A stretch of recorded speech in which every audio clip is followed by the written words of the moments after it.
You had some great predictions for 2018, but we got to talk about the news of the day. Let me ask you about, do you remember when books would come out during the Bush administration and you try to figure out, do you just ignore it or do you try to counter it? And I found that ignoring it was hard to do from a communication standpoint because your heart sort of stops every time you see a bad headline. But I don't know if feeding this beast is going to work.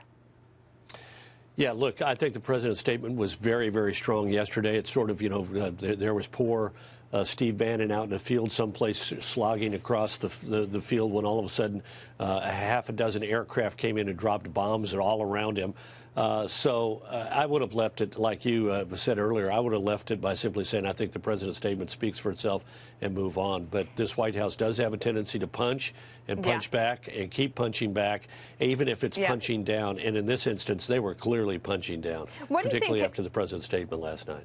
So we're in an election year now in 2018. It's the midterms. What do you think happens to the candidates who have been endorsed and encouraged by Steve Bannon? Do they try to shed that, or do they encourage it? What do you think will happen? Well, I think it depends on whether or not their opponents make it an issue. And we've seen that in the last 48 hours, 24 hours. We've seen that issue being made. In Arizona, Kelly Ward, for whom Steve Bannon appeared, has begun to walk back from him.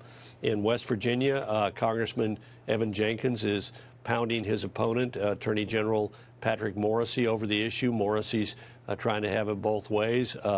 In Nevada, only in one instance has a candidate stepped forward, Danny Tarkanian, who's had 5 straight losses in general elections, has stepped forward to say, I'm standing with Steve Bannon. But look, this Steve Bannon's influence was going to be de minimis in the 2018 election after what he did to himself earlier this year. You walk out of the White House and say the presidency of Donald Trump is effectively over because I'm leaving the White House. That's going to unsettle a lot of people. And the sort of the maniacal, egotistical self-aggrandizement that we've seen, ending up with him appearing not once but twice at rallies for Roy Moore, has caused a lot of people who might have been inclined even to send him a check or give him some support or welcome his support to say, I don't think that's the way to go. So the last question is, do you think that the president benefits in terms of accomplishments, tone and tenor of the White House by having a complete severing with Steve Bannon?